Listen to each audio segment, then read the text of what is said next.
this segment, we wanted to talk a little bit about how important math is to making a quality financial decision when it comes to your money. So think back.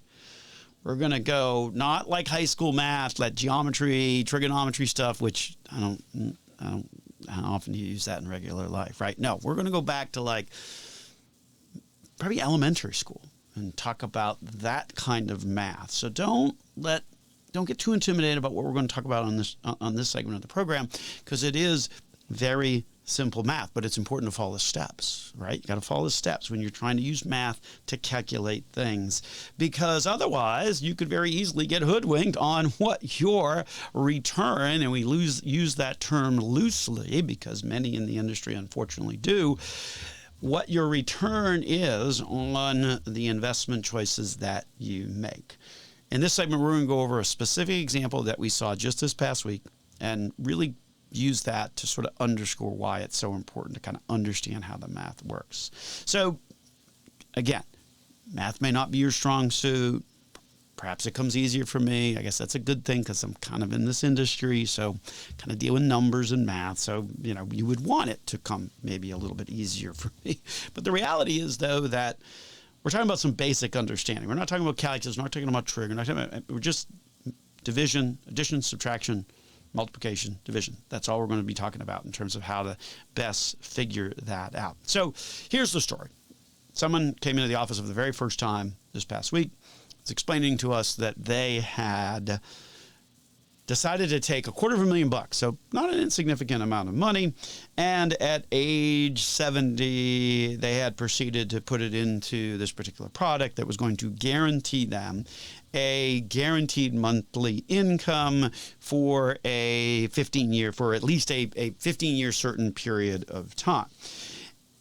I mean, obviously that might have some appeal, I guess, in today's world, particularly if you're, spending way too much time in media or social media or television or whatever the case may be, and just losing all perspective of kind of what's going on out there in the world at large. But so it's easy to look at a product like that and say, oh, that's hey, that's a guarantee. I don't have to worry about anything. So why wouldn't I do something like that? The problem is that when you run the numbers on it, you very quickly see that it's a guarantee of nothing. It's an illusory guarantee, if you will. So here are the specific numbers. The product that this individual invested in was something called a single premium immediate annuity, or what some people refer to in the abbreviated terms as a SPIA. Okay, so this individual invested, like I said, about $250,000. It was actually $246,000, and in exchange for that, she was guaranteed monthly income of $1,487 per month for the rest of her life, with a 15-year term certain. Now, a couple of details to know on this particular conversation. First is that the monthly income is never going to change. Okay, so the way that that's set up is it makes the calculation and it generates out that monthly amount for the rest of your life with no changes, no inflationary adjustments. I'm sure there's some products out there that might allude to that or have that, but this particular one did not. So that's kind of important, right, in today's world, because if the income is not adjusting to impact for inflation, what's happening? Inflation is eating away at the value of that monthly payment. Just look at the past 4 years where the cumulative impact of inflation has been like 20%. So that 1487, because of the impact of inflation just in the past 4 years, only equates to about $1,190. So the second point of this is that, so first point, okay, no inflation adjustment. That's a major problem. The second point is that the 15-year term certain relates to the number of years that the income is guaranteed to come in. So if this individual passes at year 10, okay, then it's going to continue for another 5 to her beneficiary. If she passes in year 16, then it stops. There's nothing more besides that. So that's the notion of that 15-year term certain. So on to the math, if you will. And it's basically an exercise in calculating your rate of returns. And the reality is that you don't simply want to you include the return of your original investment when you're calculating your rate of return. And unfortunately, that's what a lot of salespeople do is, and that's not what return is. It is return of something. It's return of your principal, but that's not any part of an actual rate of return on your investments. That's not profit. That's not growth of money. So how do you do that? What's the first thing that you need to do? Well, first, in order to calculate a rate of return, generally you think of those on an annual basis.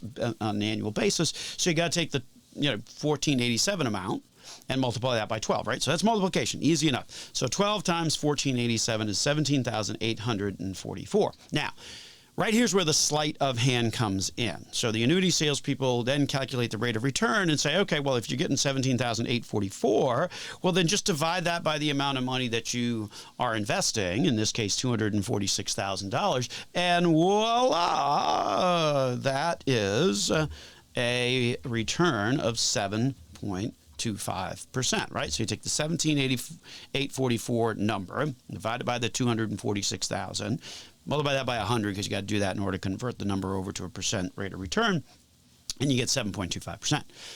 That's great, except that's actually not even close to being accurate because you get your money back. That's not a rate of return. So you have to watch the math because the presentation says it's 7.25%, but that's not the right calculation.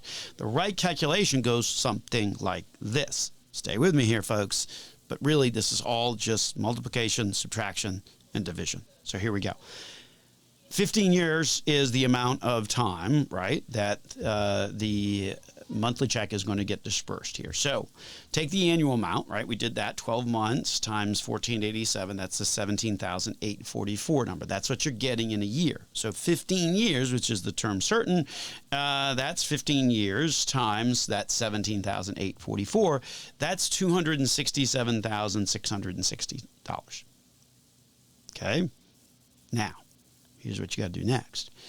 You got to compare it to what you invested, which in this case was $246,000.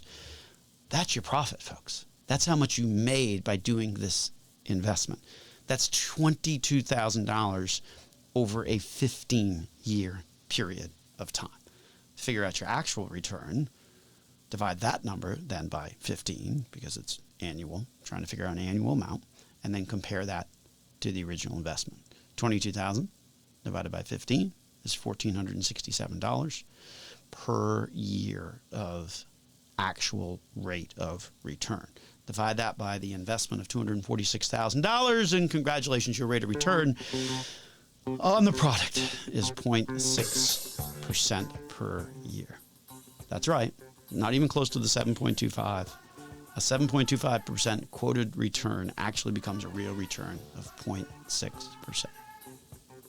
That should shock you. But we see it all the time. The math and the sleight of hand that happens with the math, you have to be really, really careful. When we get back, we're going to spend a little bit more time on this, and we're going to detail out the 3 steps, the 3 parts of this math thing that you must do in order to figure out what your proper rate of return is for any investment that you make. Coming up here on Dollars and Cents with Joel Garris of Nelson Financial Planning.